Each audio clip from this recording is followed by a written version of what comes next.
Good morning Chandini. Good morning Ram. So புத்தம் புது காலை அப்படின்னா பார்த்தீங்கன்னா அதாவது இனிமையான ஒரு டாபிக் பேசுவோம்ல.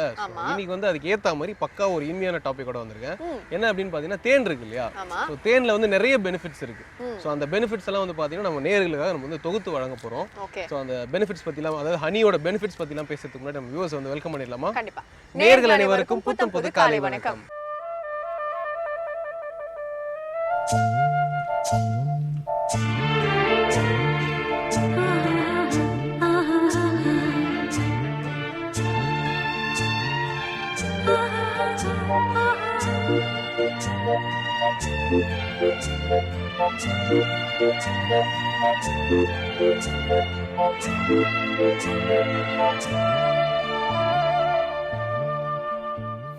ராம், இன்னைக்கு நம்ம தேனை பத்தி பேச போறோம் இல்லையா? ஆக்சுவலி பாத்தீங்கன்னா தேன் வந்து எல்லா வகையான பேக்கரி ப்ராடக்ட்ஸ்லயும் வந்து யூஸ் பண்ணுவாங்க. பேஸ்ட்ரி, கேக், இந்த மாதிரி சில விஷயங்கள்லாம் யூஸ் பண்ணுவாங்க இல்லையா? பொதுவா பாத்தீங்கன்னா தேன் வந்து நீங்க தண்ணிக்குள்ள போட்டீங்கன்னா ஒட்டாது அப்படின்னு சொல்லுவாங்க. பட் ஆக்சுவலி பாத்தீங்கன்னா அதுக்கு ஒரு வித்தியாசமான ப்ராப்பர்ட்டி இருக்கு. அது என்னன்னா வாட்டர் மாலிக்யூல்ஸ், அதாவது தண்ணியை வந்து எடுத்துக்கக்கூடிய ப்ராப்பர்ட்டி இருக்கா அதுக்கிட்ட. அது இப்போ ஃபுல்லா கம்ப்ளீட்டா என்ன அளவுக்கு வந்து ஒதுக்கிட்டனாலும் ஓரளவுக்கு தான் ஒதுக்கி வைக்குமா. ஸோ வாட்டர் வந்து கொஞ்சம் அப்சார்ப் பண்ணிக்குமா. ஸோ நம்ம எந்த ஒரு இதுக்குள்ள போட்டாலுமே, ஒரு மாவுக்குள்ள போட்டாலுமே அதுல இருக்கிற அந்த எண்ணெயெல்லாம் இது பண்ணிட்டு ஸோ அதுக்கேற்ற மாதிரி அது டெக்ஸ்சர் வந்து மாத்திருமா. ஸோ அதனால வந்து ரொம்ப கிரிப்பாவும் சாஃப்டாவும் மாறிடும் நீங்க பண்ற பேக்கரி ப்ராடக்ட்ஸ் எல்லாமே. ஸோ இந்த மாதிரி ஒரு ஸ்பெஷலான ஒரு ப்ராப்பர்ட்டி வந்து நம்ம தேனுக்கு இருக்கு. ஸோ அதனால தான் வந்து கேக்ஸ் இதெல்லாம் வந்து தேன் யூஸ் பண்றாங்க அப்படின்னு சொல்லலாமா? ஆமா. ஓகே, இன்னும் நம்ம தேன் பத்தி நிறைய விஷயங்கள் பேசலாம். பட் முன்னாடி இன்றைய சூரியோதயம் பார்க்கறதுக்கு நேரம் வந்துச்சு, பார்த்துடலாமா? கண்டிப்பா. இது சூரியோதயம்.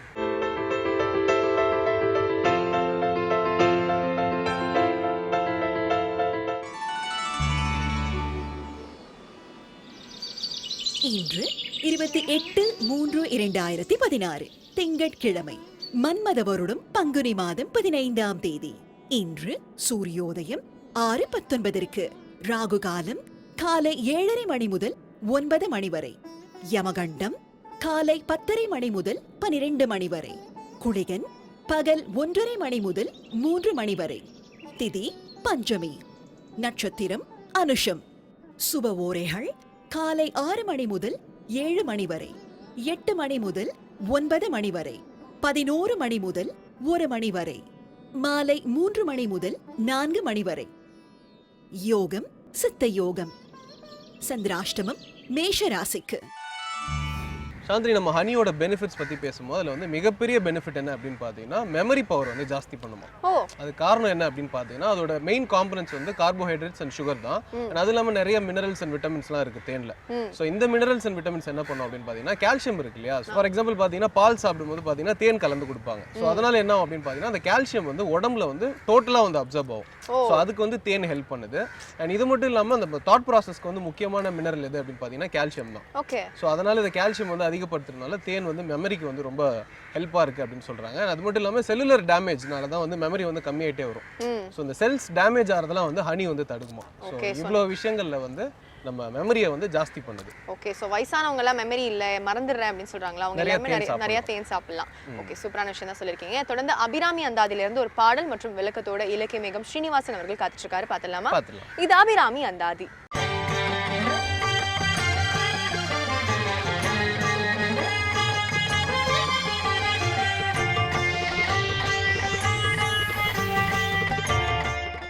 ஸ்ரீ வித்யோபாசனாசக்தம் ஸ்ரீ வித்யாபீடபூஷணம் ஸ்ரீ வித்யாபினவம் வந்தே ஸ்ரீ கிருஷ்ணானந்த சர்க்குரும். அனைவருக்கும் இனி காலை வணக்கம். அபிராமி அந்தாதி அற்புத தமிழ் பாக்களை நாம் தொடர்ந்து சிந்தித்து கொண்டிருக்கிறோம். அம்பிகையினுடைய பேரருளினாலே யோக சித்தி பெற என்கின்ற தலைப்பிலான பாடல். சிறக்கும் கமல திருவே நின் சேவடி சென்னி வைக்க துறக்கம் தரும் நின் துணைவரும் நீயும் துரியமற்ற உறக்கம் தர வந்து உடம்போடு உயிர் உறவு அறிவு அற்று மறக்கும் பொழுது என் முன்னே வரல் வேண்டும் வருந்தியுமே என்கிற தலைப்பிலான அருமையான பாடல்.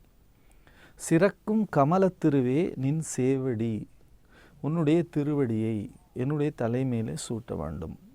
எல்லோருக்கும் இந்த உலகத்திலே ஒரு மிகப்பெரிய ஆசை, ஒரு குருநாதர், ஒரு தேவி, ஒரு இறைவனுடைய திருவடியை சூட்ட வேண்டும் என்பதுதான்.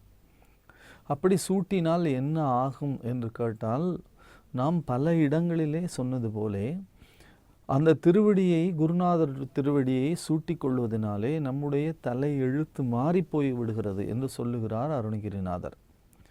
செயல்பட்டு அழிந்தது செந்தூர் வயற்பொழில் தேங்கடம்பின் மால்பட்டு அழிந்தது பூங்கொடியார் மனம் மாமயிலோன் வேல்பட்டு அழிந்தது வேலையும் சூரனும் வெற்பும், அவன் கால்பட்டு அழிந்தது இங்கு என் தலைமேல் அயன் கையெழுத்தே என்று சொல்லுவார். அயன் கையெழுத்து பிரம்மதேவன் பிரம்ம லிபி என்று சொல்லுகிறார்களே, கஷ்டம் வருகிற பொழுது எல்லோரும் சொல்லிக் கொள்ளுகிறோமே, என் தலையெழுத்து இதுதான் என்று சொல்லுகிறோமே. அன்னைக்கு எழுதி வச்சதை யாரும் அழிக்க முடியுமா என்று கேட்கிறோமே. எல்லாம் விதிப்படிதான் போய்கொண்டிருக்கிறது என்று சொல்லுகிறோமே. அப்படிப்பட்ட மோசமான சூழ்நிலையிலிருந்து மாறி இறைவனுடைய திருவடியை பதிப்பது, குருநாதர் திருவடியை பதிப்பது, அப்படிப்பட்ட ஒரு மிக அருமையான சூழல் அபிராமிப்பட்டர் பல இடங்களிலே சொல்லுகிறார். நீயும் இறைவனுமாக சேர்ந்து வர வேண்டும். வவ்விய பாகத்து இறைவரும் நீயும் மகிழ்ந்திருக்கும் செவ்வியும் உங்கள் திருமணக் கோலம், உமையும் உமை ஒரு பாகரும் ஏக உருவில் வந்து இங்கு எமையும் தமக்கு அன்பு செய்ய வைத்தார் என்று சொல்லுகிறார். பல இடங்களிலே அபிராமிப்பட்டர் 2 பேருமாக சேர்ந்து வந்திருக்கிறீர்கள், சேர்ந்து வர வேண்டும் என்று கேட்கிறார். அப்படி 2 பேருமாக சேர்ந்து வர வேண்டும் என்று இங்கேயும் சொல்லுகிறார். சேர்ந்து வந்து என்ன செய்ய வேண்டும்? திருவடியை பதிக்க வேண்டும் என்று கேட்கிறார். நாம் பல முறை சிந்தித்து பார்த்து பல பெரியவர்களை கேட்டு பார்த்ததிலே இப்படி ஒரு அதிசயம் வேறு எங்குமே நடக்கவில்லை என்று சொல்லுகிறார்கள். கற்றறிந்தவர்கள் பெரியவர்கள் சொல்லுகிறார்கள். இன்னும் யாராவது இதே போல நடந்திருக்கிறது என்று சொன்னால் ஏற்றுக்கொள்வதற்கு தயாராக இருக்கிறது தமிழ் உலகம். என்ன என்று கேட்டால், சிவபெருமானுடைய திருவடி தீட்சை பெற்றவர்கள் இருக்கிறார்கள். 4 பெருமக்களிலே ஞானசம்பந்த பெருமான் தேவியினுடைய திருமுலைப்பால் அருந்தியதினாலே அவருக்கு திருவடி தீட்சை கிடையாது. ஏனென்று சொன்னால் தேவியினுடைய ஸ்தனங்களும் திருவடிகளும் ஒன்றேதான், பரஞானம் அபரஞானம். அதுபோல அந்த ஸ்தனங்கள் பரஞானம் அபரஞானத்தை திருமுலைப்பால் வழியாக ஞானசம்பந்த பெருமானுக்கு சுரந்தளித்தாள் தேவி. மற்ற 3 திருவடி தீட்சை கிடைத்தது. அப்பர் சுவாமிகளுக்கு திருநல்லூரிலே திருவடி தீட்சை, நனைந்தனைய திருவடி என் தலைமேல் வைத்தார் நல்லூர் எம்பெருமான் நல்லவாறு என்று சொல்லுகிறார். அதுபோலே மிக சித்தவட மடத்திலே தேடி சென்று திருவடியை தலைமையிலே பதித்தார் சுந்தரமூர்த்தி பெருமானுக்கு. சிவபெருமானை தேடி தேடி போய் 1 இடம் 2 இடம் என்று 3 இடங்களிலே அவருக்கு தலைமையிலே படுத்திருந்து திருவடியை வைக்கின்றார். அப்படிப்பட்ட ஒரு மிகப்பெரிய பாக்கியம். மாணிக்க வாசகருக்காக அந்தணனாக காத்து கொண்டிருந்தார். அந்தணனாகி ஆண்டதும் கண்டாய் என்று சொல்லுகிறார். அப்படி காத்து கொண்டிருந்து நிலந்தன் மேல் வந்தருளி நீள் கடல்கள் காட்டி ஞாயிற்கடையாய் கிடந்த அடியேற்கு தாயிற் சிறந்த தயாவான தத்துவனே என்று சொல்லுகிறார். இருங்கடல் சென்னியில் வைத்த சேவக போற்றி என்று சொல்லுகிறார். அருவரத்துருவன் அவனியில் வந்து குருவரனாகி அருளிய பெருமையை சிறுமை என்று இகழாதே என்று சொல்லுகிறார். இங்கு நம் இல்லங்கள் தோறும் எழுந்தருளி செங்கமலப் பொற்பாதம் தந்தருளும் சேவகனை அங்கண் அரசே அடியோங்கட்கு ஆரமுதை நங்கள் பெருமானை பாடி நலம் திகழ என்று சொல்லுகிறார். அப்படி திருவடி தீட்சை பெற்றவர்கள். அருணகிரிநாதருக்கு மிகப்பெரிய வாய்ப்பு கிடைத்தது. முருகப்பெருமான் அருணகிரிநாதருக்கு 3 இடங்களிலே திருவடி தீட்சை 3 விஷயங்களை கொடுத்தார். ஒன்று, என்ன செய்தாராம்? அவருடைய திருப்புகழிலே திருவடியை வைத்தாராம். திருப்புகழ் ஏன் இவ்வளவு சிறந்ததாக இருக்கிறது என்று சொன்னால், முருகப்பெருமானுடைய திருவடி பதிந்த நூல் அந்த நூல். மயில் மேலே திருவடியை தீட்டி திருப்புகழிலே தீட்டி 3வதாக மிக சிறப்பாக அருணகிரிநாதர் தலையிலே பதித்தார் என்று சொல்லுவார். தாவடி ஓட்டும் மயிலிலும் தேவர் தலையிலும் என்றன் பாவடியேற்றிலும் பட்டதன்றோ படி மாவரிபால் மூவடி கேட்டு அன்று மூதண்ட கூட முகடுமுட்ட சேவடி நீட்டும் பெருமான் மருகன் தன் சிற்றடியே என்று அலங்காரத்திலே சொல்லுகிறார். மகாபலி சக்கரவர்த்திக்கு திருவடியை 3வது அடியாக வைத்து அங்கே அருள்பாலித்தார் எம்பெருமான் வாமன் அவதாரத்திலே. 3 அடி மண் கேட்டான் வாமனன் உலகிலே 3 வைத்ததோ மன்னவன் தலையிலே என்பார் கவியரசர்.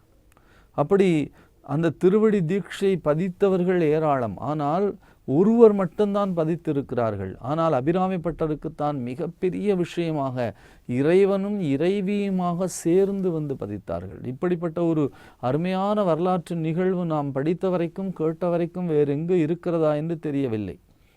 ஏனென்று சொன்னால் இறைவனும் இறைவியுமாக புண்ணியம் செய்தனமே மனமே புதுப்பூங்குவளை கண்ணியும் செய்ய கணவரும் கூடி நங்காரணத்தால் அபிராமிப்பட்டருக்காகவே ஒரு மிகப்பெரிய அடியார்கள் கூட்டத்தை கூட்டுகிறாராம். அந்த அடியார்கள் கூட்டத்தின் நடுவிலே இவன் என்னுடைய அடியவன் என்று சொல்லி இறைவனும் இறைவியும் தங்களுடைய 2 4 திருவடிகளையும் ஒன்றாக சூட்டுகிறார்கள். 2 பேருமாக சேர்ந்து சூட்டுகிறார்கள். தம் அடியார்கள் நடுவிருக்க பண்ணி நம் சென்னியின் மேல் பத்மபாதம் பதித்திடவே என்று சொல்லுகிறார். 2 பேருமாக சேர்ந்து வந்திருக்கிறார்கள். வேறு யாருக்காவது இப்படி நடந்திருக்கிறதா என்று சொன்னால் நமக்கு படித்த வரைக்கும் அல்லது பெரியவர்களிடத்திலே கேட்ட வரைக்கும் அப்படி ஒரு அதிசயம் நிகழ்ந்ததாக தெரியவில்லை. நிகழ்ந்திருக்கலாம் அல்லது நமக்கு தெரியாமல் கூட சரித்திரங்களிலே இருக்கலாம். ஆனால் அபிராமி பட்டருக்கு கிடைத்த பேறு வேறு யாருக்கு கிடைத்திருக்கிறது? இறைவனும் இறைவியுமாக உமையும் உமை ஒரு பாகரும் ஏக உருவில் வந்து இங்கு எமையும் தமக்கு அன்பு செய்ய வைத்தார் என்று சொல்லுகிறார். அத்தகைய உயர்ந்த நிலையைத்தான் இங்கே சொல்லுகிறார். சிறக்கும் கமலத் திருவேனின் சேவடி சென்னி வைக்க துறக்கம் தரும் துணைவரையும் சிறக்கும் கமலத் திருவேனின் சேவடி சென்னி வைக்க துறக்கம் தரும் துணைவரும் நீயும் என்று சொல்லுகிறார். ஒரு இடத்திலே சொல்லுவாரே, கொன்றைவா சடைமேல் பனிதரும் திங்களும் பாம்பும் பகீரதியும் படைத்த புனிதரும் நீயும் என் புந்தி என்னாலும் பொருந்துகவே என்று அதே போல நீயும் என்று சொல்லுகிறார். இது எப்படி, எவ்வளவு ஒரு உரிமை, எவ்வளவு ஒரு மிகப்பெரிய நெருக்கம், எவ்வளவு ஒரு மிகப்பெரிய இருவருக்கும் இடையிலான அந்யோன்யம் என்று சொல்வார்களே, அத்தகைய ஆழமான அன்பு இருந்தால் நீ என்று சொல்ல இயலும்.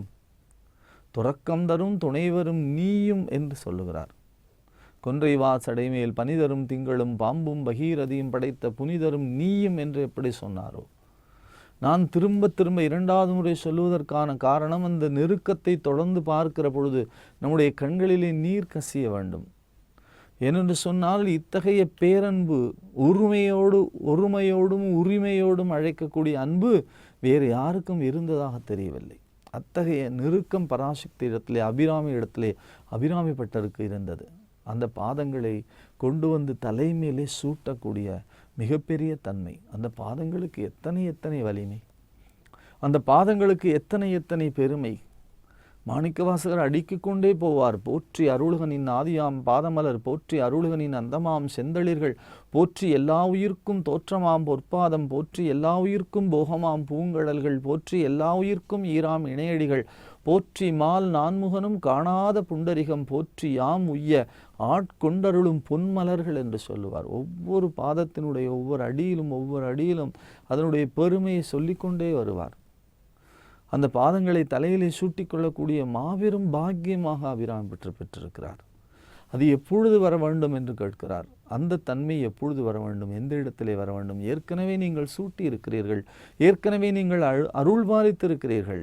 எந்த இடம் ரொம்ப முக்கியமான இடம், எப்பொழுது நீங்கள் வர வேண்டும் என்பதுதான் பாடலினுடைய தொடர்ந்த பகுதி. அந்த திருவடியை தலையிலே சூட்டிக்கொள்ளக்கூடிய பாக்கியசாலியாக நாம் பெருமாள் கோயிலுக்கு போனால் சடாரி சூட்டி கொள்ளுகிறோமே, காரணம் என்ன? இறைவனுடைய திருவடியை நம் தலைமையிலே பதிக்கிறோம்.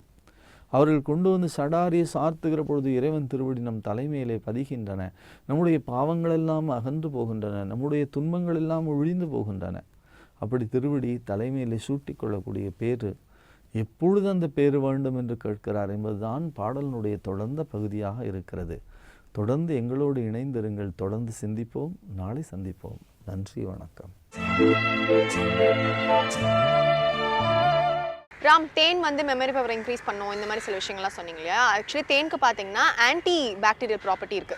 அதாவது ஃபேஸ் ஸ்க்ரப்பா யூஸ் பண்ணுவாங்க. நிறைய பியூட்டி பார்லர்ஸ்லாம் நீங்க போய் ஒரு ஆர்கானிக் ஃபேஷியல் ஸ்க்ரப் அப்படின்னு கேட்டிங்கன்னா ஃபர்ஸ்ட் அவங்க போடுற இன்கிரீடியன்ட் தேனா தான் இருக்கும். பிகாஸ் தேன்ல பார்த்தீங்கன்னா வந்து நேச்சுரலாவே பாக்டீரியா ரிமூவ் பண்ற அந்த ப்ராப்பர்ட்டி வந்து இருக்கு அப்படின்னு சொல்றாங்க. ஸோ யூஸ்வலா என்ன பண்ணுவாங்க அப்படின்னா, நம்ம கோகனட், இப்போ ஒரு கப் கோகனட் எடுத்துக்கிறோம், கோகனட் ஆயில் எடுத்துக்கிறோம் அப்படின்னா, இன்னொரு கப் வந்து தேன் எடுத்துக்கிட்டோம் அப்படின்னா வந்துட்டு ரெண்டுத்தையும் கலந்து மிக்ஸ் பண்ணி போட்டோம் அப்படின்னா அது ஃபேஷியல் ஸ்க்ரப்பா மாறிடுமா. அது நம்ம முகத்துல இருக்க டர்ட், நம்ம இப்போ பயங்கரமா வெயிலா இருக்குல்ல இப்பெல்லாம், ஸோ வீட்டுக்கு போனோம்னா அந்த ஸ்க்ரப்பை நம்ம டெய்லி கூட யூஸ் பண்ணலாம். ஸோ நேச்சுரலா நல்லா இருக்கும் அப்படின்னு சொல்றாங்க. ஸோ ஸ்கின்லாம் வந்து பயங்கரமா என்ஹான்ஸ் ஆகும் தேன் யூஸ் பண்ணா அப்படின்னு சொல்றாங்க. ஓகே, இன்னும் நம்ம ஹனி பத்தி நிறைய விஷயங்கள் பேசலாம். பட் அதுக்கு முன்னாடி ஒரு சாதனை பெண்மணி அவங்க வாழ்க்கையில் எப்படி தடங்கல்கள்லாம் தாண்டி அவங்க வந்து லைஃப்ல ஜெயிச்சாங்க அப்படின்ற பத்தி பேசுறதுக்காக வந்திருக்காங்க. பார்த்துடலாமா? கண்டிப்பா. இது இவள்.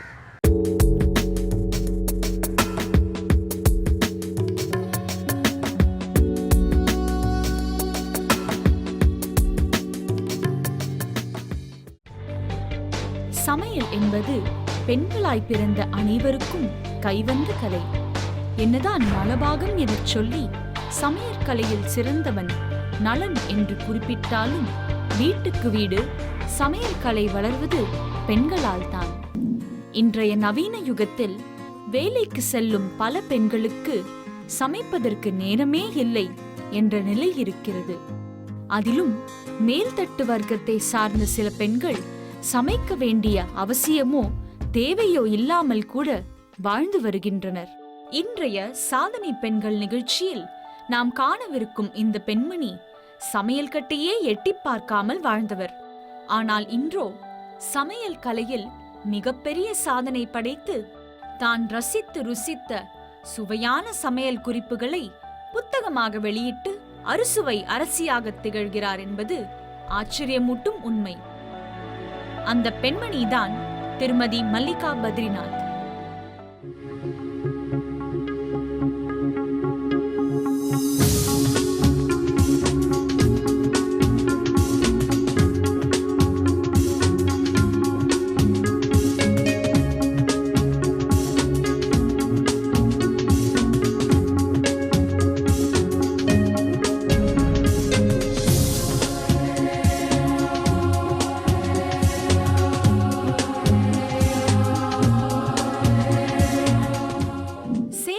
பிறந்து ஒரு மிகப்பெரிய கூட்டு குடும்பத்தில் வளர்ந்து ஹோம் சயின்ஸ் படித்தவர் மல்லிகா.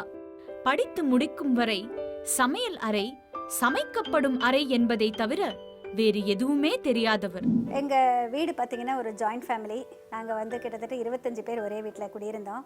தாத்தா, பாட்டி, அப்பாவோட பிரதர்ஸு, சிஸ்டர்ஸ் அவங்க எல்லாரும் சேர்ந்து 25 பேரில் வந்து கிட்டத்தட்ட ஒரு 12 பேர் வந்து குழந்தைங்களே இருப்போம். சின்ன வயசுலேருந்து அந்த மாதிரி வளர்ந்ததுனால நாங்கள் வந்து ஒருத்தரோட ஒருத்தர் அந்த ஒரு ஃபேமிலி வேல்யூஸ்ன்னு வச்சுக்கோங்களேன். ஒரு குடும்பத்தில் வந்து நிறைய விஷயங்கள் நம்ம தெரிஞ்சிக்க முடியும். ஜாயிண்ட் ஃபேமிலியில் இருக்கிறப்போ விட்டு கொடுத்தலில் இருந்து பல விஷயங்கள் நம்ம தெரிஞ்சிக்க முடியும். அதே நேரம் கல்லூரியில் பார்த்திங்கன்னா சாரதா கல்லூரி எங்களுக்கு வந்து பல விதமாகவும் வந்து நல்ல விஷயங்களை அவங்க சொல்லி கொடுத்தாங்க. எங்கள் கல்லூரியில் படித்தவங்கெல்லாம் பார்த்திங்கன்னா சின்ன வயசுலேருந்தே எங்களுக்கு வந்து மகாபாரதம், ராமாயணம் அதெல்லாமும் சொல்லி கொடுத்தாங்க. எப்படி வந்து அடக்க ஒடுக்கமாக ட்ரெஸ் பண்ணிக்கணும், படிப்பை வந்து கடவுளாக நினைக்கிற மாதிரி பல விஷயங்கள். நாங்கள் வந்து கிளாஸ் ரூமில் கூட வந்து செருப்பு போட்டுட்டு உள்ளே போக மாட்டோம். அந்த அளவுக்கு இருந்த ஒரு கல்லூரியில் படித்தேன். அதே மாதிரி அந்த சப்ஜெக்ட் பார்த்திங்கன்னா ஹோம் சயின்ஸ் எனக்கு ரொம்ப பிடிச்சமான சப்ஜெக்ட்டு.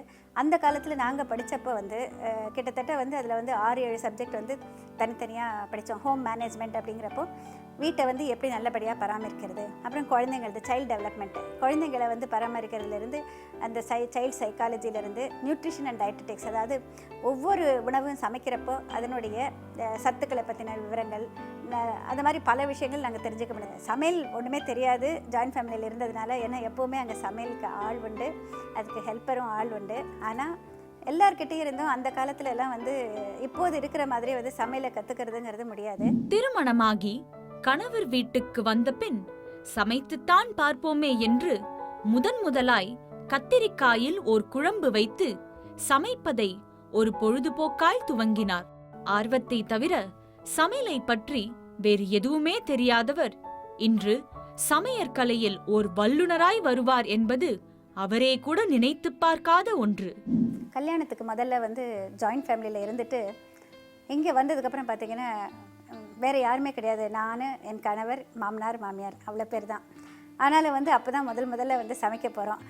காஃபி கூட போட தெரியாது அப்படிங்கிற ஒரு இடத்துல இருந்து வந்து ரொம்ப காஃபி பிரியரான அவருக்கு வந்து முதல்ல காஃபி போட்டு தரணும். அப்போ வந்து ஒரு சேலஞ்சிங்காக தான் இருந்தது. ஏன்னா காஃபிங்கிறப்போ அது வந்து நல்ல ருசியாக போட்டால் தான் வந்து எல்லாருக்கும் பிடிக்கும். அதில் வந்து அந்த டிகாஷன் எந்த அளவுக்கு விடணும், எந்த அளவுக்கு சர்க்கரை சேர்க்கணும், இந்த மாதிரி பல டெக்னிக் இருக்குது. ஆனால் ஆட்டோமேட்டிக்காக வந்து செய்கிறப்ப அது ருசியாகவே அமைஞ்சது. அதே மாதிரி முதல் சமையல் அனுபவம் அப்படிங்கிறப்ப பார்த்திங்கன்னா வந்து இங்கே வந்து எங்கள் மாமியார் வீட்டில் எல்லோரும் வந்து ஆந்திராலேருந்து வந்து செட்டில் ஆனவங்க.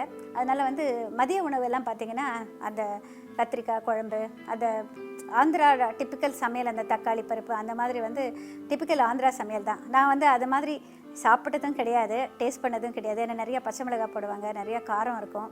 அப்படி இருக்கிறப்ப வந்து கண்ணில் பார்த்து தான் நான் முதல்ல கற்றுட்டது. மாமியார் செய்கிறப்ப பாட்டி இருந்தாங்க அப்போது, எங்கள் மாமியாருடைய மாமியார். அவங்க வந்து ஜஸ்ட் கட் பண்ணுறது தான் ஹெல்ப் பண்ணுவாங்க. ஆனால் அது வந்து கண்ணில் மட்டும்தான் பார்த்தேன் அந்த மாதிரி ஒரு குழம்பெல்லாம் வந்து ஸ்டஃப்டு பிரிஞ்சால் இது போட்டு ஒரு எண்ணெய் கத்திரிக்காய் குழம்பு. அதை வந்து சரி அவங்க வெளியில் போகிறாங்க அப்படிங்கிறப்போ நானே தைரியமாக சரி நான் பண்ணிடுறேன் அப்படின்னு சொல்லிட்டேன். முதல்ல அந்த கிச்சனில் என்ட்ரி ஆகிறப்ப வந்து அதில் எவ்வளோ புளிப்பு போடுறோம், எவ்வளோ காரம் போடுறோம், எவ்வளோ உப்பு போடுறோம் எனக்கு ஒன்றுமே தெரியாது. ஆனாலும் ஃபஸ்ட்டு செஞ்ச உடனே வாயில் போட்டு பார்த்தா கொஞ்சம் புளிப்பாக இருந்தது. சரி இன்னும் கொஞ்சம் காரம் உப்பு அதெல்லாம் போட்டு கொஞ்சம் அட்ஜஸ்ட் பண்ணி செஞ்சு வச்சுட்டேன். ஆனால் அவங்க எல்லோரும் வந்ததுக்கப்புறம் சாப்பிட்டு பார்த்துட்டு யாரும் வந்து ஒன்றும் குறை சொல்லலை, நல்லாவே இருந்தது அப்படின்னு சொன்னாங்க. ஓகே அப்படின்னா சரி சந்தோஷம் அப்படின்னு சொல்லிட்டு. ஆனால் அதுலேருந்து ஆரம்பித்தது தான் வந்து ஒரு இன்ட்ரெஸ்ட் அப்படின்னு சொல்லிட்டு சொல்லலாம். விதவிதமாக சமைக்கணும் அப்படின்னு சொல்லிட்டு ஒரு ஆர்வத்தை கொடுத்தது. நான் எழுதி வச்சிருந்த புஸ்தகத்திலேருந்து ஒவ்வொன்றா செய்ய ஆரம்பித்தேன். அதில் வந்து தவறுகள் பண்ணி தான் நிறையா கற்றுக்கிட்டேன் அப்படின்னு சொல்லலாம். ஆனால் ஒரு தவறு பண்ணுறப்பையும் அதுக்கு என்ன காரணம் அப்படின்னு சொல்லிட்டு அது தெரிஞ்சுக்கிறதுக்கு நான் படித்த படிப்பு எனக்கு வந்து ரொம்ப உதவிகரமாக இருந்தது. முதலாய் 1988ஆம் ஆண்டு புதிய முறையில் தான் முயற்சித்த அத்தனை சமையல் குறிப்புகளையும் ஒரு புத்தகமாக வெளியிட்டார். இந்த புத்தகம் வெளிவர இவருடைய கணவர் உறுதுணையாக இருந்தார் என்பது குறிப்பிடத்தக்கது. பொதுவாக சமையல் அப்படிங்கிறப்போ வீட்டில் எல்லாரும் பண்ணுற விஷயந்தான். ஒவ்வொருத்தரும் வந்து அது ஒவ்வொரு மாதிரி சமைப்பாங்க. ஆனால் உப்பு காரம் கரெக்டாக போட்டால் அது சரியாக வந்துடும். ஆனால் தினப்படி சமையலுங்கிறது வேறு, அதே நேரம் வந்து புஸ்தகத்தில் எழுதுறதுங்கிறது வேறு. இதை வந்து நான் ப்ராக்டிக்கல் எக்ஸ்பீரியன்ஸ் மூலமாக தெரிஞ்சுக்கிட்டேன். பல விஷயங்கள் வந்து அது புக்காக போடணும் அப்படின்னு நினச்சதுக்கப்புறம் தான் மனசில் தோணுச்சு. அதாவது எல்லாரும் ஒரு பிகினராக இருக்கிறப்ப எப்படி வந்து அவங்களுக்கு வந்து சந்தேகங்கள் வரும் அப்படின்னு நினச்சி தான் நான் எழுதினேன். ஏன்னா நான் ஒரு பிகினராக இருக்கிறப்ப எங்கே தவறு பண்ணால் எப்படி வந்தது அப்படின்னு தெரிஞ்சுக்கிட்டதுனால ஒரு பிகினருடைய ஸ்டேஜில் இருந்து எப்படி இருக்கும் அப்படிங்கிற மாதிரி தான் நான் வந்து புஸ்தகம் எழுத ஆரம்பித்தேன். அது வந்து இந்த அளவுக்கு சக்ஸஸ் ஆகும் அப்படின்னு நாங்கள் எதிர்பார்க்கல. ஆனாலும் அதுக்கு பின்னால் வந்து நிறையா கடின உழைப்பு இருக்குது. அதை வந்து எல்லோரும் ஒத்துக்கிட்டு தான் ஆகணும். ஒருத்தர் புஸ்தகம் எழுதுறது ரொம்ப ஈஸிங்க, ஆனால் அதை மார்க்கெட் பண்ணுறது வந்து ரொம்ப ரொம்ப கஷ்டம். அதை வந்து பிஸ்னஸ் ஆங்கிளில் எடுத்துன்னு போய் அதை வந்து சக்ஸஸ்ஃபுல்லாக அது ப்ராஃபிட்டபுளாக பண்ணுறதுக்கு பல விஷயங்கள் தேவையாக இருக்கும். எல்லோரும் வந்து எழுதிட முடியும், ஆனால் வந்து இந்த மாதிரி பண்ணணுங்கிறப்ப நிறைய விஷயங்கள் ஆலோசிக்கணும். ஏன்னா அந்த விதத்தில் என்னுடைய கணவர் எனக்கு வந்து உறுதுணையாக இருந்தார்.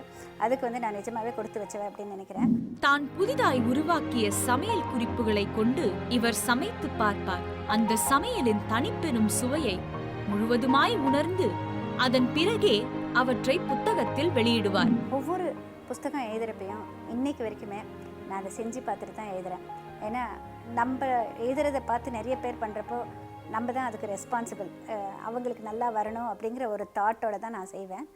அப்படி இருக்கிறப்போ அது நிறைய சேலஞ்சஸ் இருக்கும். அதாவது இனிஷியலாக வந்து ஒரு காம்பினேஷன் நம்ம வந்து பல பேர்கிட்ட கேட்டு தெரிஞ்சு எழுதினது தான் ஃபஸ்ட்டில் எழுதினது. ஆனால் இப்போ இருக்கிற ஸ்டேஜில் வந்து விதவிதமாக நம்ம வந்து உருவாக்க முடியுது. ஏன்னா அது இவ்வளோ வருஷம் பண்ண ஒரு ப்ராக்டிக்கல் எக்ஸ்பீரியன்ஸு.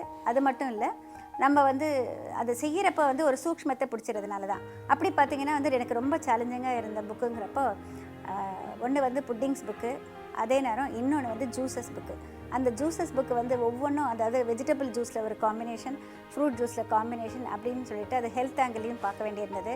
அதை வந்து கலர் அப்பியரன்ஸ் நல்லா இருக்கணும், டேஸ்ட் நல்லா இருக்கணும், அது ஹெல்த்தியாக இருக்கணுங்கிறதுக்காக என்ன பண்ணணும், இப்படி பல விஷயங்கள் அதில் இருந்தது.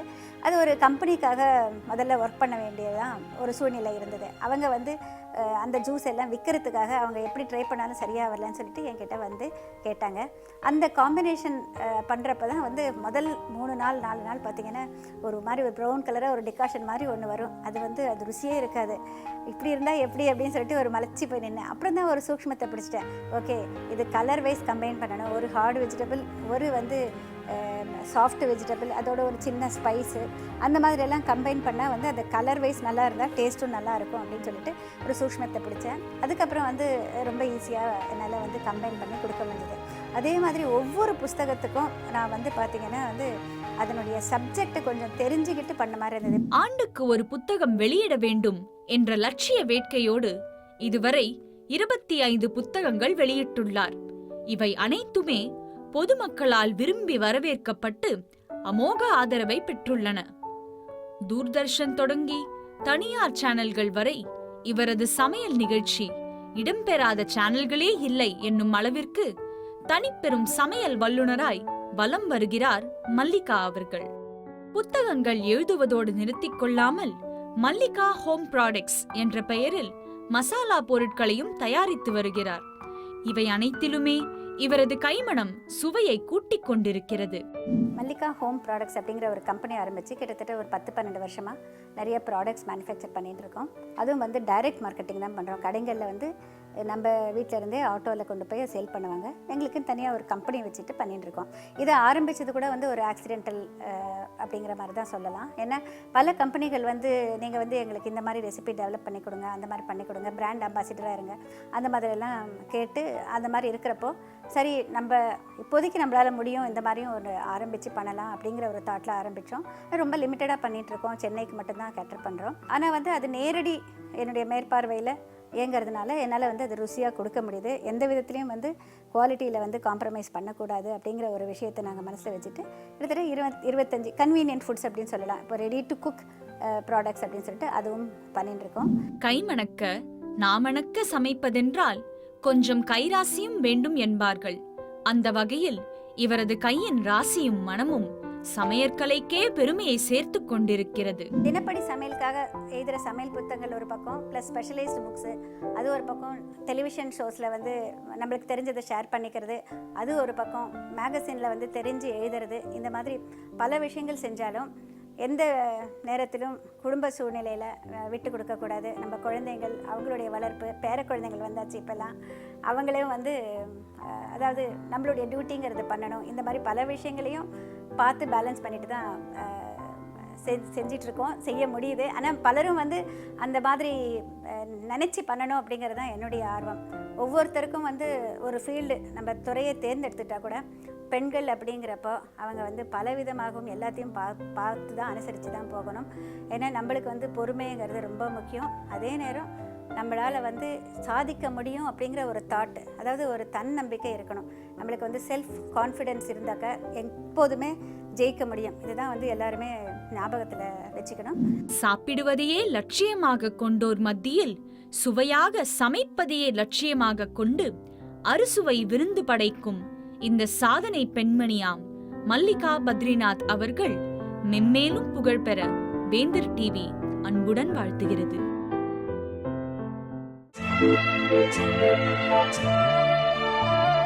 சாந்தினி, இப்போ இருக்க லைஃப் ஸ்டைலில் பார்த்தீங்கன்னா சோஷியல் ட்ரிங்கிங் அப்படின்றது வந்து ரொம்ப நார்மல் ஆயிடுச்சு, சாதாரணமாயிடுச்சு. அது எந்த ஒரு கார்பரேட் செக்டர், எந்த ஒரு செக்டர் எடுத்தாலும் அதில் வந்து பார்த்தீங்கன்னா பார்ட்டிஸ் அப்படின்னு வந்து கண்டக்ட் பண்ணும்போது ஆல்கஹாலும் வந்து அதில் மஸ்ட் ஆயிடுச்சு.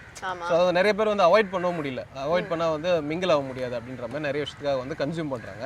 பட் என்ன ஆகும் அப்படின்னு பார்த்தீங்கன்னா ஒரு லெவலுக்கு மேலே ஜாஸ்தியாக போயிட்டாங்க அப்படின்னா வந்து அடுத்த நாள் வந்து ஹேங் ஓவர் அப்படின்னு சொல்லுவாங்க இல்லையா. ஸோ அவங்களுக்கு பயங்கரமாக தலை வலிக்கிற மாதிரி இருக்கும். அடுத்த நாள் ஃபுல்லாகவே அந்த டே வந்து ஸ்பாயில் ஆகிடும். ஸோ இதுலேருந்து அவங்க எப்படி வெளியே வரலாம் அப்படின்னு பார்த்தீங்கன்னா தேன் வந்து அவங்க வந்து டீயோட மிக்ஸ் பண்ணி சாப்பிடும்போது என்ன ஆகுது அப்படின்னு பார்த்தீங்கன்னா ஃப்ருக்டோஸ் லெவல்னு ஒன்று சொல்லுவாங்க. ஸோ அது பாடியில் கம்மியாகும் போது தான் வந்து ஹேங் ஓவர், தலைவலிக்குது அப்படின்னு சொல்கிறாங்க. பாடி வந்து டீஹைட்ரேட் ஆகிடும் ஆல்கஹால் கன்சியூம் பண்ணும்போது. ஸோ தேனும் டீயும் வந்து மிக்ஸ் பண்ணி சாப்பிடும்போது உடம்புல வந்து அந்த சால்ட் அண்ட் எலக்ட்ரோலைட்ஸ்லாம் திரும்ப வந்து ரெப்ளனிஷ் ஆகி திரும்ப வந்து புத்துணர்ச்சியோட அவங்க வந்து தலைவலிலாம் போய் ஹேங் ஓவர்லாம் போயிடும். ஸோ வந்து குடிமக்களுக்கு வந்து நிறைய விஷயங்கள் நன்மையாக சொல்லியிருக்கீங்க. ஓகே ராம், தொடர்ந்து நம்ம மூலிகைகள் இருக்க மருத்துவ குணங்களை பற்றி சொல்றதுக்காக சித்த மருத்துவர் ராஜமாணிக்கம் காத்துட்டு இருக்காரு. பார்த்துடலாமா? இது மூலிகை மருத்துவம்.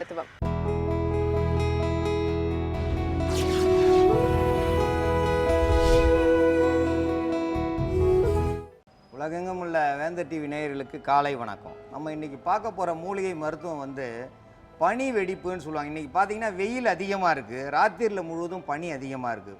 இந்த பனியால் என்ன செய்யும், தோல் எல்லாமே வெடித்து போயிடும். இன்றைக்கி பார்த்தீங்கன்னா யாருமே தேங்காய் எண்ணெய் தடவுறதே கிடையாது.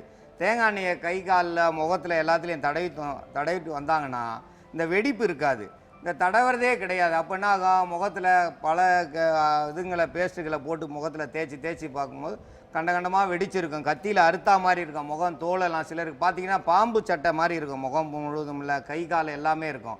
இது வந்து பனி வெடிப்புன்னு சொல்லுவோம். ராத்திரியில் பார்த்தீங்கன்னா பனியில் அவங்க அலைஞ்சிட்டு வந்து வீட்டில் படுக்கும் பொழுது அந்த பனியினுடைய தாக்கம் வந்து வெடிச்சிடும். அப்போ வெயிலினுடைய தாக்கத்தில் நம்ம அலைஞ்சிட்டு வந்து பனியில் சுற்றிட்டு வந்ததால் தோள்கள் வெடிக்க ஆரம்பிச்சிடும். கீறி இருக்கும். தோல் முழுவதும் பார்த்திங்கன்னா கீறலாக இருக்கும். முகத்தில் எல்லாம் கீறல் போட்ட மாதிரி இருக்கும், அசிங்கமாக இருக்கும் பார்க்குறதுக்கு. பெண்களுக்கு பார்த்திங்கன்னா ரொம்ப அளவு முகம் முழுவதும் வெடித்து தனியாக உறிஞ்சு வரும். தனியாக உறிஞ்சு வரும்போது பார்த்தா பாம்பு சட்டை கலட்டுற மாதிரி இருக்கும். அது மட்டும் இல்லாமல் வலி இருக்கும், தோலில் வந்து வலி இருக்கும். அப்போ எண்ணெய் தேய்ச்சாலும் வலிக்கும், எண்ணெய் தேய்க்காமல் இருந்தாலும் வலிக்கும். அப்போ வெயிலில் போகும்போது அதிக அளவு அந்த வெயில் தாங்கக்கூடிய சக்தி இருக்காது. அந்த பனி வெடிப்பானது ரொம்ப மோசமாக இருக்கும். அப்போ பார்த்தீங்கன்னா நாளாக நாளாக தோலினுடைய நிறமே மாறி அவங்கள பார்க்கறதுக்கே ஒரு அருவருப்பாக இருக்கும். ஏன்னா அது சின்ன சின்ன துண்டு துண்டுகளாக வந்து தோலை பிரித்து எடுத்திருக்கும். அந்த நடுவில் வந்து அறுத்து எடுத்தா மாதிரி கத்தியில் கோடு போட்டா மாதிரி தோல் முழுவதும் அந்த கோடு போட்டிருக்கும். அந்த கோடு போட்டிருக்கிறதால அந்த இடம் முழுவதும் ரத்தம் வர ஆரம்பிச்சிடும், வலி இருக்கும். அந்த வலியை வந்து சரி செய்யணும்னா அதில் முக்கிய மருந்தாக கருவேப்பிலையை பயன்படுத்தணும். நம்ம சாதாரணமாக கருவேப்பிலையை எதுக்கொன்னாலும் பயன்படுத்தலாம். அந்த கருவேப்பிலையை பயன்படுத்தும் போது தோலினுடைய வலியை தாங்கக்கூடியது, தோலினுடைய நிறத்தை அப்படியே காப்பாற்றக்கூடியது. இந்த கருவேப்பிலை வந்து நம்ம சமையலுக்கு மட்டும் பயன்படுத்தணும். சமைக்கும் போது இதை மொத்தமாக அரைச்சி குழம்புல போட்டு நேரடியாக சாப்பிட்டாங்கன்னா நிறைய நன்மைகள் தரும். இதை நேரடியாக அப்படியே உருவி போட்டு சாப்பிடும் பொழுது அதை எடுத்து வெளியில் போட்டுறாங்க. வெளியில் போடக்கூடாது. இதை நேரடியாக உள்ளே சாப்பிட்டாங்கன்னா முடி கொட்டுறது நிற்கும், அவங்களுக்கு வந்து கண் பார்வை கூடும். அது மட்டும் இல்லாமல் தோலில் வந்து தோல் நோயை வரவிடாது. இது வந்து கருவை காப்பாற்றக்கூடியது, கருவை வந்து தங்க வைக்கக்கூடியது, கர்ப்பப்பையை காப்பாற்றக்கூடியது. சொல்லிக்கிட்டே போகலாம். கருவேப்பிலையை பார்க்கும்போது கருவேப்பிலை வந்து நிறைய மருத்துவத்துக்கு பயன்படும். ஆனால் நம்ம இன்றைக்கி எதுக்கு பயன்படுத்துகிறோம்? பனி வெடிப்பு. பனி வெடிப்பில் பார்த்தீங்கன்னா கையில் பார்த்தீங்கன்னா அப்படியே இப்போ வரி வரியாக இருக்கும், அந்த தோலெல்லாம் வெடிச்சு இருக்கும். இப்போ நாங்கள்லாம் எண்ணெய் தேய்க்கிறோம், அதனால் எத்தனை பனிக்கு போயிட்டு வந்தாலும் ஒன்றும் பண்ணாது. ஏன்னா எண்ணெய் தேய்க்கலை, தேங்காய் எண்ணெய் தேய்க்கலைன்னா கண்டிப்பாக வெடிக்கும். அது இல்லாமல் அதிக அளவு வெயிலில் சுற்றுறவங்க ராத்திரி 2 மணி வரைக்கும் பனியில் சுற்றிட்டு வருவாங்க. அவங்க சுற்றிட்டு வந்து வீட்டில் வந்து அப்படியே படுத்துருவாங்க. அப்போ என்ன ஆகும்? கை கால் தோலெல்லாம் வெடிக்க ஆரம்பிச்சிடும், முகத்துல எல்லாம் கீறல் விழுகும். அப்போ ராத்திரிலையும் தேங்காய் எண்ணெயை போட்டு தூங்கினாங்கன்னா ஓரளவு கட்டுப்படும். அந்த வெடிப்புகளில் இருக்கிற புண்கள் வந்து ரொம்ப ரணமாக இருக்கும். அந்த புண்களை ஆட்டுறதுக்கு வாழை இலையை பயன்படுத்துகிறோம். வாழை இலையை சாதாரணமாக வந்து நம்ம தீக்காயத்துக்கு பயன்படுத்துவோம். அதே மாதிரி தீயில வெந்தது மாதிரி தான் நம்ம வெயிலில் சுற்றிட்டு பனியில் போனதும் தோல் முழுவதும் வெந்து போய் வெடித்து போயிருக்கும். அந்த தீக்காயத்துக்கு எதை பயன்படுத்துகிறோமோ அதே மாதிரி வாழை இலையை இதுக்கு பயன்படுத்துகிறோம். வாழையினுடைய இலையை பயன்படுத்தும் போது அந்த தீக்காயம் மாதிரி வெடித்தது எல்லாத்தையும் அந்த கொப்பளம் வர விடாமையும் அந்த தோலை வந்து சரி செய்கிறதுக்கு இந்த வாழை இலை பயன்படும். அது போடும்போது சுகமாக இருக்கும். நீங்கள் எந்த மருந்தை போட்டாலும் சிலது வந்து எரிய ஆரம்பிச்சிடும். ஆனால் வாழை இலையை பயன்படுத்தும் போது சுகமாக இருக்கும். எந்த ஒரு மருந்து சுகமாக போடும்போது அந்த வெடிப்புகள் வந்து காணாமல் போகும். காணாமல் போகும்போது நமக்கும் நல்லதாக இருக்கும். அதோடு சேர்ந்து தக்காளியை பயன்படுத்துகிறோம். இதில் நாட்டு தக்காளியை பயன்படுத்தினா ரொம்ப அருமையாக வேலை செய்யும். நாட்டு தக்காளியில் ஏன்னு கேட்டிங்கன்னா விதைகள் இருக்குது. அந்த விதைகளில் உள்ள சத்துக்கள் போய் நம்ம முகத்தில் படும். இன்றைக்கி விதையில்லா தக்காளிகள் தான் அதிகம் வந்திருக்கு. உயர் ரக தக்காளிகள் தான் இன்றைக்கி வந்திருக்கு. நாட்டு தக்காளினா என்னன்னே நிறைய பேருக்கு தெரியல. நாட்டு தக்காளினா எப்படி இருக்குன்னு சொல்லி கடைக்கார் கேட்குறாங்க. ஏன் கேட்குறாங்க? அவங்களுக்கே தெரியாது. தக்காளியில் வந்து 3000 வகை இருக்குது. நம்ம தமிழகத்துலேயும் இந்தியாவில் முழுவதும் எடுத்திருந்தா 3000 வகை தக்காளியில் இன்றைக்கி எல்லா தக்காளியும் இது பண்ணிவிட்டு அவங்க வந்து அதிகமாக விளைச்சல் கிடைக்குன்னு சொல்லி இந்த உயர் ரக தக்காளியை பயன்படுத்துகிறாங்க. இந்த உயர் ரக தக்காளியை நம்ம சாப்பிட நம்ம உடல் நலம் கெடுதேன். இருந்தாலும் வேறு வழி இல்லை. இதையும் இயற்கை முறையில் பயன்படுத்தினோம்னா, இயற்கை முறையில் விளை வச்சோம்னா இந்த தக்காளியை நம்ம பயன்படுத்தலாம். பயன்படுத்தும் போது இந்த தோலில் உள்ள பனி வெடிப்புகளை சரி செய்கிறதுக்கு இந்த தக்காளியினுடைய விதையும் இதனுடைய சாறுகளும் எடுத்து நம்ம பயன்படுத்துகிறோம். இந்த சாறுகளை பயன்படுத்தும் பொழுது தக்காளி வெடிப்பு பயன்படும் போது அந்த புண்களில் உள்ள ரணங்கள் போகும். ரணத்துக்கு வந்து இது மருந்தாக மாறக்கூடியது. அதோடு சேர்ந்து கசகசாவை பயன்படுத்துகிறோம். கசகசாவை பயன்படுத்தும் பொழுது எவ்வளவு பள்ளம் மேடுகள் வந்து ரணமாக இருந்தாலும் அந்த ரணத்தை வந்து சரி செய்யக்கூடியது. முகத்தில் இருக்கிற பள்ளங்களை மேவக்கூடியது. பள்ளம் மட்டும் இல்லை, அந்த வெடிப்புகளை சரி செய்யக்கூடியது. வெடிப்புகள் சரியாகும் போது எவ்வளவு வெடிப்பு இருந்தாலும் தோலினுடைய வெடிப்புகளை சரி செய்யும். முகத்தை சரி செய்யக்கூடியது. முகம் மட்டும் இல்லை, உடல் முழுவதும் உள்ள தோல்கள் வெடிப்புகளை சரி செய்யும். இதை நிறைய பேருக்கு தெரியாது. தோல் வெடிப்புகளை சரி செய்யும் பொழுது முகம் வந்து மீண்டும் பழைய நிலைக்கு கொண்டு வரும் இந்த கசகசா. ஏன் தேங்காய் எண்ணெயை நம்ம பயன்படுத்துகிறோம்? தேங்காய் எண்ணெயை உடல் முழுவதும் தேய்ச்சி நம்ம இரவு முழுவதும் காய விட்டுட்டு வந்தோம்னா இந்த தோல் வெடிப்புகள் வந்து கொஞ்சம் கொஞ்சமாக சரியாகும். இதை வந்து தோல் துவாரங்களை அடைக்கக்கூடியது. சாதாரணமாக நல்லெண்ணெயை தேய்ச்சோம்னா தோல் துவாரங்களை திறந்து வச்சிரும். அப்போ திறந்து வச்சுருக்கும்போது அவ்வளோ சீக்கிரமாக பனி வெடிப்பு சரியாகாது.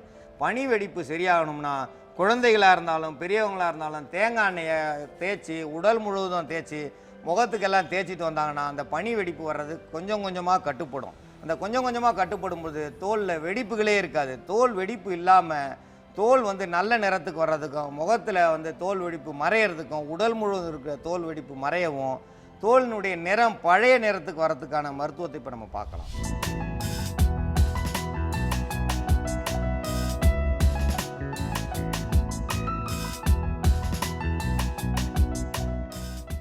இந்த கருவேப்பிலையை எடுக்கிறோம். கருவேப்பிலையில் வந்து சும்மா ஒரு 5 கிராம் அளவுக்கு எடுத்துருக்கோம். அந்த 5 கிராம் அளவு இருக்கிறத எடுத்து உரலில் போட்டு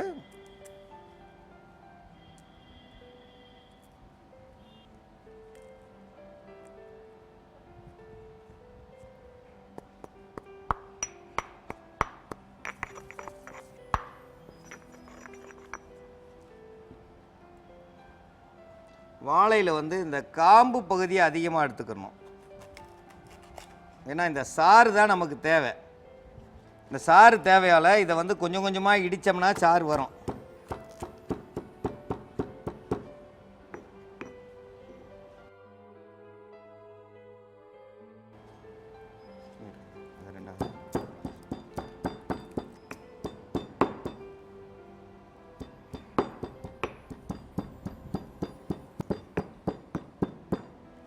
ஒரே ஒரு தக்காளி அதோட சேர்த்து அறுத்துடணும்.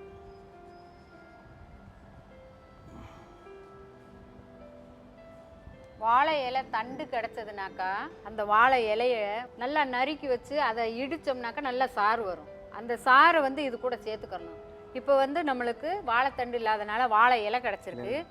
அதில் உள்ள அந்த நடு தண்டில் இருக்கிற சாறை நல்லா தட்டுனோம்னாக்கா அதில் சாறு வரும்.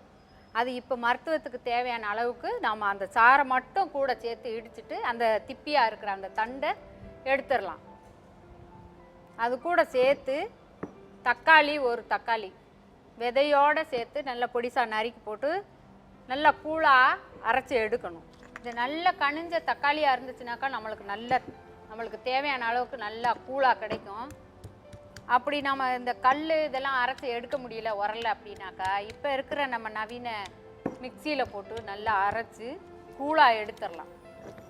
இப்போ நாம் உரல்லையே போட்டு நல்லா நசுக்கி இடித்து அதை கூழாக எடுத்துருவோம்.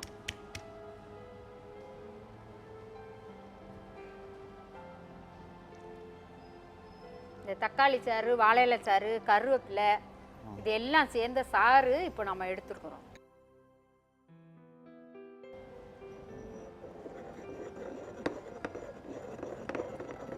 கசகசா ஒரு 1/2 ஸ்பூன் போடணும்.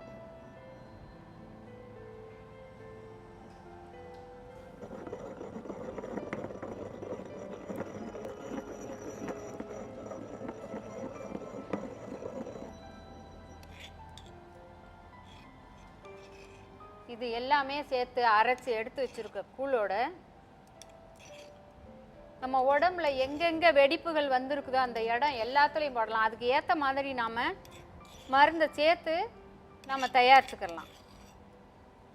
ஏன் வெடிப்பு வந்திருக்குதுனாக்கா அவங்க வந்து ஒரு சீதோசன நிலை வந்து ஒரே சீராக இருந்துச்சுனாக்கா நம்ம உடம்புல வந்து வெடிப்பு வராது.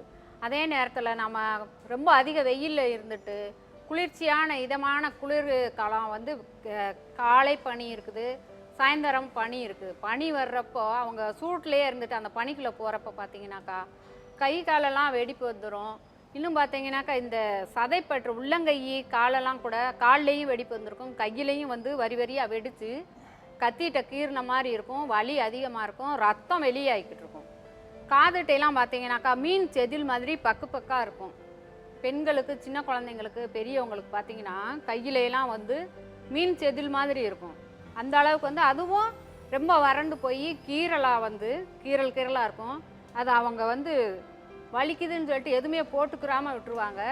அந்த நேரத்தில் தேங்காய் எண்ணெயில் நம்ம இந்த தயாரித்து வச்சுருக்க மருந்து எல்லாத்தையும் அது சாயந்தர நேரத்தில் போடலாம், காலையில் நேரத்தில் போடலாம். சாதாரணமாக வந்து பனி வெடிப்பு இப்போ நம்ம இங்கே இருக்கிறோம், இங்கே இருந்துட்டு வட இந்தியாவுக்கு போனோம்னா நமக்கு எல்லாமே வந்து வெடிக்க ஆரம்பிச்சிடும். சாதாரணமாக வெடிச்சிருந்துன்னா இதில் நம்ம என்ன சேர்த்துருக்கோம், ஒரே ஒரு தக்காளி பழத்தினுடைய சாறு விதையை சேர்த்துருக்கோம், கருவேப்பிலை வந்து ஒரு 10 கிராம் அளவு சேர்த்துருக்கோம், அதோட ஒரு 10 கிராம் அளவுக்கு வாழை இலை தண்டில் தான் எடுக்கணும். வாழை தண்டில் எடுக்கக்கூடாது, வாழை இலையிலிருந்து தான் எடுக்கணும். வாழை இலையிலேருந்து எடுத்தால் தான் அந்த வலுவழுப்பு கிடைக்கும். தண்டிலிருந்து எடுத்தால் அது வேற ஒரு மருத்துவம். அப்போ இலையில் இருக்கிற அந்த தண்டில் இருக்கிற சாரை தான் எடுக்கணும். அப்போ சாரை இந்த சாரை பயன்படுத்தும் பொழுது அந்த தோலினுடைய ரணத்தை வந்து கட்டுப்படுத்தும்.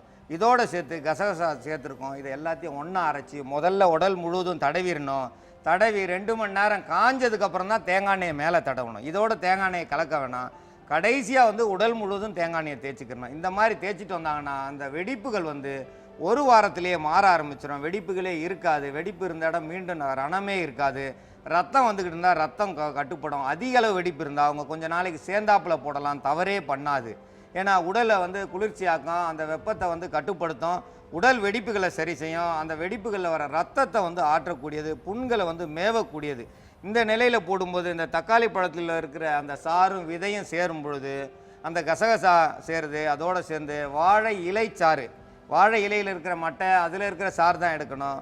அதோடு சேர்ந்து கருவேப்பிலை, இது எல்லாத்தையும் நம்ம அரைச்செடுத்து இந்த திப்பிகளெல்லாம் சேர்த்து இன்றைக்கி இருக்கிற மிக்சியில் போட்டு அடித்தோம்னா நிறைய கிடைக்கும். அதை வந்து பயன்படுத்தலாம், தவறு கிடையாது. ஒரு தக்காளி பழத்துக்கு, ஒரு தக்காளி பழம் வந்து அது 75 கிராம் இருக்கும். 75 கிராமுக்கு ஒரு 1/2 கிராம்லேருந்து 3/4 கிராம் வரைக்கும் தான் கசகசா போடணும். அதோடு சேர்ந்து கருவேப்பிலை 10 கிராம் போடலாம், வாழையில் 10 கிராம் போடலாம், தவறு பண்ணாது. இந்த அதிகரிக்க கசகசாவை கூட்டிக்கிற வேண்டியதான். தக்காளி பழத்தை கூட்டிக்கிட்டு நம்ம உடல் முழுதும் போடணும்னா அவங்க உடம்பு எவ்வளோ பெருசாக இருக்கோ அதுக்கு தக்கன நம்ம போட்டுக்கிறணும். இந்த முறையை பயன்படுத்தினாங்கன்னா உடலில் உள்ள வெடிப்புகள் கொஞ்சம் கொஞ்சமாக தான் மாறும். இன்றைக்கி போட்டு எனக்கு நாளைக்கு மாறலன்னு சொல்லக்கூடாது. ஒரு நாளில் கொஞ்சம் மாறும். இப்படியே வாரம் ஒரு சில பேருக்கு 3 நாளில் சரியாகும் ஆரம்ப நிலையாக இருந்தால். ஒரு சில பேர் பார்த்தீங்கன்னா 10 வருஷமாக தோல் வெடிப்புகள் இருக்கும். 10 வருஷமாக இருக்கிறவங்களுக்கு ஒரு 48 நாள் வரைக்கும் போடும்படியாக இருக்கும். மருந்தை தடவிட்டு வரும்போது பனி வெடிப்புகளே இருக்காது. பழைய நிலைக்கு வந்து முகம் அழகாக இருக்கும். இப்போ நம்ம முகத்துக்கு அளவுக்கு தான் செஞ்சுருக்கோம். இது உடல் முழுவதும் வேணும்னா அதிக அளவு தயாரித்து உடல் முழுவதும் தடவி கொஞ்ச நேரம் வந்து நல்ல குளிர்ந்த காட்டில் உட்காரணும். வீட்டுக்குள்ளேயே உட்காந்துருக்கணும். உட்காந்துட்டு அதுக்கப்புறம் நீங்கள் குளிங்க. குளிக்கும்போது இதமான தண்ணியை வச்சு குளிங்க. அதிக அளவு சூடு இருக்கக்கூடாது, அதிக அளவு குளிர்ச்சியும் இருக்கக்கூடாது. ரெண்டுமே ஒத்துக்கிறாது அவங்களுக்கு. ஏன்னா ஊற்றுனதுமே உடம்பெல்லாம் எரிய ஆரம்பிச்சிடும். எரியும் போது அவங்களுக்கு வலி அதிகமாக இருக்கும். அதனால் இதமான சூட்டில் தண்ணியை வச்சு மெதுவாக வந்து கழுவி எடுங்க. உடம்பை மெதுவாக கழுவி எடுக்கும்போது தோலில் உறிஞ்ச தோல்லாம் மெதுவாக வெளியில் அந்த தண்ணியோடு போயிடும். பார்த்திங்கன்னா உடம்பே வந்து சிவந்த நிறமாக இருக்கும். அப்போது சிவந்த நிறம்னா அந்த மெதுவாக உறிஞ்ச தோலை பூரா அது மெதுவாக எடுத்திருக்கோம். தேங்காய் எண்ணெய் நம்ம மேலே போட்டதால் அந்த வலியை வந்து கட்டுப்படுத்தும். வலியை கட்டும்போது தோல் பழைய நிலைக்கு வரும். அந்த பனி வெடிப்பே இல்லாமல் போகும். இந்த பனி வெடிப்பு இருக்கிறவங்க கண்டிப்பாக இந்த மருந்தை பயன்பெற வேண்டும் என்று கேட்டுக்கொள்கிறேன். ராம், நம்ம ஹனில பாத்தீங்கன்னா நிறைய ஆன்டி பாக்டீரியல் ப்ராப்பர்ட்டிஸ் இருக்குன்னு சொன்னோம் இல்லையா? ஸோ ஆக்சுவலி வந்து நம்ம கையில அடிபட்டாலோ இல்லை அதாவது காயம் பட்டாலோ வந்து அதை போட்டிங்கனாலே சரியா போயிருமா? ஏன்னா மிகப்பெரிய பாக்டீரியானா ஈகோலை அப்படின்னு சொல்லுவாங்க இல்லையா? ஸோ அந்த பாக்டீரியா அழிக்கக்கூடிய சக்தியே நம்ம ஹனிக்கு இருக்கான். ஸோ நாமலாம் வந்து எங்கேயாவது அடிபட்டுட்டோம் அப்படின்னா ஃபர்ஸ்ட் நம்ம டிஞ்சர் போறதுக்கு பதிலாக இதை வேணா ட்ரை பண்ணி பார்க்கலாம்னு நினைக்கிறேன். ஓகே, நிறைய பேர் பார்த்தீங்கன்னா அந்த காஃபி பவுடர் வந்து போடுவாங்க, அது ப்ளீட் ஆனால் போடுவாங்க. பட் இது வந்து ரொம்ப புதுசாக இருக்கு. ஓகே, அடுத்ததான் நம்ம நிகழ்ச்சியில் என்ன வருது அப்படின்னு பார்த்தீங்கன்னா 12 ராசிக்கான பலன்களை சொல்ல வந்திருக்காரு யதார்த்த ஜோதிடர் செல்வி. அவர் என்ன சொல்றாரு பார்த்துடலாமா? கண்டிப்பா. இது யோகம் நல்ல யோகம்.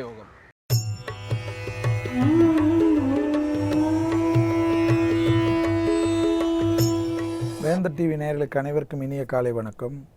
யோகம் நல்ல யோகம் நிகழ்ச்சியில் ஒவ்வொரு நாளும் உங்களை சந்திப்பதில் மகிழ்ச்சி அடைகின்றேன். இன்றைய நாளானது பார்த்தீர்கள் என்றால் 28ஆம் தேதி 3வது மாதம் 2016ஆம் ஆண்டு பங்குனி மாதம் 15ஆம் நாள் திங்கட்கிழமை. மேஷம் முதல் மீனம் வரை உள்ள ராசி நேயர்களுடைய தினப்பலன்களை பார்ப்போம். முதலாவதாக பார்க்கக்கூடிய ராசிக்காரர்கள் மேஷ ராசிக்காரர்கள். நாள் முழுவதும் சந்திராஷ்டம அமைப்புக்கு உள்ளே வருகிறீர்கள் என்பதை நினைவில் வைத்து கொண்டாலே எல்லா விஷயத்திலும் ஒரு ஒழுங்குமுறைப்படுத்திக் கொள்வீர்கள். தேவையில்லாத குழப்பம் அடைய வேண்டாம். எதிர்காலத்தில் என்ன நடக்குமோ, கடந்த காலத்தில் இது நடந்தது அது நடந்தது என்று நீங்களாகவே கூறி உங்களை வருத்தப்படுத்தி கொள்ளக்கூடிய காலகட்டம் இல்லை. நடப்பவெல்லாம் நல்லவையாக நடக்கும் என்பதை நினைவில் வைத்து கொள்ளுங்கள். எல்லாமே எந்தவித கஷ்டம் வந்தாலும் அது கடந்து போகும் என்பதை நினைவில் வைத்துக் கொள்ளுங்கள். யாரால் ஏமாற்றப்பட்டிருந்தாலும் அந்த ஏமாற்றத்துக்கு உண்டான அமைப்புகள் பரிபூர்ண நிவர்த்தி ஏற்படுவதற்குண்டான தெய்வ காரியங்களும் தெய்வ சங்கல்பமும் கிரகத்தின் சஞ்சாரமும் நமக்கு அற்புதமாக இருப்பதனால் அதை நினைத்து கொள்ளாமல் தெய்வத்தினுடைய நம்பிக்கையை வைத்துக் கொள்வதன் மூலமாக அதை கண்டிப்பாக நிவர்த்தி செய்து கொள்ளலாம். அடுத்ததாக நாம் பார்க்கக்கூடிய ராசிக்காரர்கள் ரிஷப ராசிக்காரர்கள். உத்தியோகம் தொழில் அமைப்பு லாபமான அமைப்பாகவே காணப்படுகிறது. வார்த்தைக்கு குடும்பத்திலும் இல்லாமல் வெளிவட்டாரத்திலும் தனிப்பட்ட முறையிலும் சமூகத்திலும் மிகப்பெரிய கௌரவம் ஏற்படுத்தி தரக்கூடிய நாளாக காணப்படுகிறது. லாபத்தின் அளவு பன்மடங்காக உயர்ந்து உள்ளதை சரியாக முறையாக பயன்படுத்தி கொள்ளுங்கள். அதே சமயம் சந்திரனின் அமைப்பு இன்று செவ்வாயுடன் வக்கரப்பட்ட சனியுடன் சேர்ந்திருப்பதனால் குடும்பத்தில் அந்நியர் தலையீடோ பிறர் குடும்ப விஷயத்தில் உங்கள் தலையீடோ பெரும் அளவு கஷ்டத்தையும் சங்கடத்தையும் நிச்சயமாக ஏற்படுத்திவிடும்.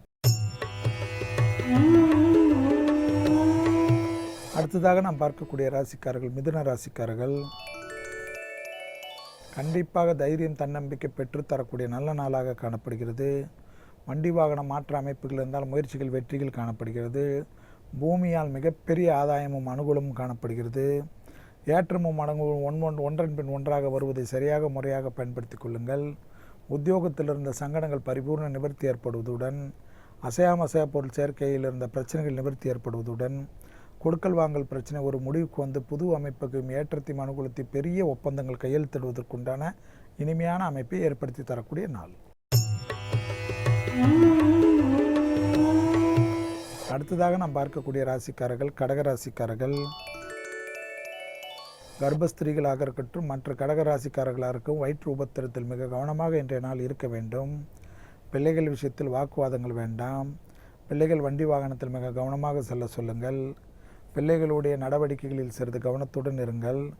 கூடா நட்பு கேடு விளையும் என்பதை எடுத்து சொல்லுங்கள். அரவணைத்து கொள்ளுங்கள். முடிந்த அளவு அவருடைய அந்யோன்யம் அதிகரிப்பதற்குண்டான செயலில் ஈடுபடுத்தி கொள்ளுங்கள். உங்களுடைய மற்ற விஷயங்கள்லாம் அனுகூலத்தையும் வெளிவட்டாரம் யோகமும் காணப்பட்டாலும் மனதில் சஞ்சலங்கள் காணப்படுவதனால் கண்டிப்பாக இஷ்டப்பட்ட கணபதி காயத்ரி ஜபிப்பதே ஏற்றத்தை தரும். அடுத்ததாக நாம் பார்க்கக்கூடிய ராசிக்காரர்கள் சிம்ம ராசிக்காரர்கள். குடும்பத்தில் உள்ள பெற்றோர் பெரியோர் உடல்நிலையுடன் இரத்தபந்த உறவுகளுக்கு உங்களுக்கு வாக்குவாதங்கள் இல்லாமல் இருப்பது மிக மிக அற்புதத்தை ஏற்படுத்தி தரும். பெற்றோர் பெரியோருடன் சாதாரண வாக்குவாதங்கள் மொத்த நிம்மதியும் கெடுத்து விடலாம். தேகாரோக்கிய குறைபாடு அவர்களுக்கு இருந்தால் மருந்து மாத்திரைகளை வாங்கி கொடுப்பதுடன் நல்ல மருத்துவ ஆலோசனை பெற்றுத்தருவதை ஏற்றத்தை ஏற்படுத்தி தரும். சர்க்கரை நோயாளிகள் இரத்த கொதிப்பில் தலை சுற்றல் போன்ற விஷயத்தில் உள்ள சிம்மராசிக்காரர்கள் இன்ற நாளில் மிக மிக கவனமாக இருப்பது நன்மை ஏற்படுத்தி தரும். சூரியனின் ஆதிக்கம் 8ஆம் இடத்தில் இருப்பதும் புதனின் நீச்சமாக இருப்பதும் மிக மிக கவனத்தில் கொள்வதுடன் வார்த்தைகளில் மிக மிக நிதானத்துடன் இல்லை என்றால் தேவையில்லாத மற்றவர்களுக்கு மெச்ச வேண்டும் என்பதற்காக வாக்குறுதிகள் கொடுப்பது பெரும் கஷ்டத்தை எதிர்காலத்தில் ஏற்படுத்திவிடும். அடுத்ததாக நாம் பார்க்கக்கூடிய ராசிக்காரர்கள் கன்னியா ராசிக்காரர்கள். தைரியம், ஏற்றம், புது ஒப்பந்தங்கள், புது முயற்சிகள், அசைய பொருள் சேர்க்கை, வண்டி வாகன மாற்றங்கள், பூமியால் மிகப்பெரிய ஆதாயங்கள், வியாபார ஒப்பந்தங்கள் போன்ற நல்ல விஷயங்கள்லாம் பெரும் லாபத்தையும் அனுகூலத்தையும் நிச்சயமாக பெற்றுத்தரும்.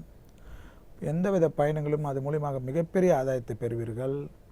கண்டிப்பாக படிப்படியாக ஏற்படக்கூடிய நல்ல நாளை சரியாக முறையாக பயன்படுத்தி கொள்வதுடன் உத்தியோகத்தில் இருந்த சங்கடங்கள் நிவர்த்தி ஏற்படுவதே உங்களுக்கு மற்றற்ற மகிழ்ச்சியும் அனுகூலமும், கௌரவ குறைச்சலிலிருந்து மாறி கௌரவம் கிடைக்கக்கூடிய அளவுக்கு கிரகங்களின் சஞ்சாரம் காணப்படுவதை பயன்படுத்தி கொள்ளுங்கள்.